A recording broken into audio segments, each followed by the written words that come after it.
Okay, so when you think of a palace, what comes to mind? You're probably picturing grand halls, maybe some fancy royal chambers, right? Well, de Château de Fontainebleau, it's so much more than that. I want you to think of it like a treasure box, one that's just overflowing with 800 years of French history, incredible art, and honestly, just raw ambition. So let's pry this thing open together. And here's the crazy part. This treasure, it's not exactly a secret. Get this. Every single year, more than 1 million people flock to Fontainebleau. I mean, that is a massive crowd. We're talking about one of the most visited spots in all of France. So you've got to wonder, right? I mean, Europe is packed with incredible palaces. What makes this one so special? What's the big secret that pulls in millions of people year after year? Well, that's exactly what we're going to figure out today. All right, Section 1, a palace of superlatives. And to really get to the bottom of this, you have to realize that Fontainebleau isn't famous for just one thing. Nope, it's a palace of superlatives. We're talking its insane scale, its incredibly deep history, and believe it or not, its very modern relevance. And yeah, when I say modern relevance, I mean it. This place has some serious star power today. Of course, there's the super prestigious UNESCO World Heritage status, which is a huge deal. But get this, it's also a literal movie star. You've probably seen it in blockbusters like The Da Vinci Code. I mean, how cool is that? It's where ancient history totally meets Hollywood. Okay, next up, built by kings, 800 years of ambition. To really get to the heart of Fontainebleau, we've got to go way back. This place wasn't just thrown up overnight. Think of it more like the product of centuries of royal vision, where each king came along and added their own layer of ambition right onto the stones. And this timeline really lays it all out for us. So it all starts way back in medieval times as this rugged, fortified castle, built purely for defense. Then, boom, 1528 hits and King Francis I decides, no, this is going to be a statement of power. And he starts building this grand royal residence. And then who comes along? The Sun King himself, Louis XIV, and he's the one who adds that over-the-top, opulent Baroque style that really defines the palace we see today. And what's so incredible is that you can literally read this history right there in the walls. The architecture itself is telling you the story. You can actually see the shift from those classic, pointed, soaring arches of the original Gothic style to the really balanced, symmetrical, classical elegance of the Renaissance that the later kings were all about. It's like the building itself is a history book.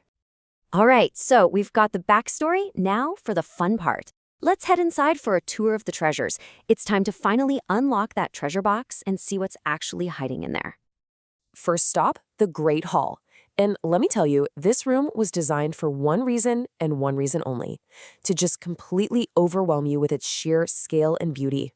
Seriously, just try to imagine stepping under these ceilings that seem impossibly high, with every single inch covered in the most breathtaking, ornate details. It was built to make your jaw drop, and trust me, it still does the trick.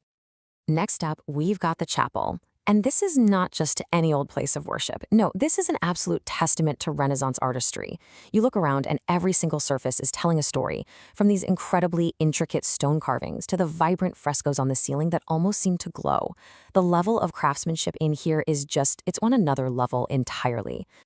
And of course, a palace like this is going to have an absolutely unbelievable art collection. I mean, we are talking about the heavy hitters of the art world: Michelangelo, Raphael, Rubens. Their work is right here. And it doesn't even stop with the paintings. The collection of decorative arts, the furniture, the tapestries, the ceramics, it's just as huge and just as important. But hey, the treasures aren't all locked up inside the palace walls. You have to step outside, because the gardens themselves are a total masterpiece. They were designed by the legendary André Lenotre.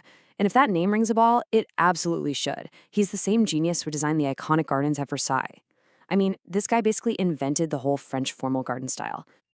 So let's bring it all together for our final section, a legacy in stone. You take all of this, the art, the insane history, the architecture, and it all combines to create this incredibly powerful and lasting legacy. So let's wrap up by looking at why this place is so carefully preserved and what it really means today. This one fact alone gives the whole chateau this almost sacred feeling. It's not just a place where kings lived and threw lavish parties. It's where some of the most famous monarchs in all of French history, we're talking Henry IV and Louis XIV, are actually buried. It is, quite literally, a monument to their lives and their deaths. And that really brings us full circle, doesn't it? Back in 1991, the entire world basically made it official, getting named a UNESCO World Heritage Site. That was the ultimate stamp of approval. It was the world saying, yes, Fontainebleau is a treasure of global cultural and historical importance. So, when you put it all together, it's pretty clear that Fontainebleau is so much more than just a palace, right? It's like a living timeline of France, written in stone and decorated with absolute masterpieces. Which leaves me with just one final question for you. If you could step inside and travel back through time, which of its 800 years of secrets would you want to uncover first?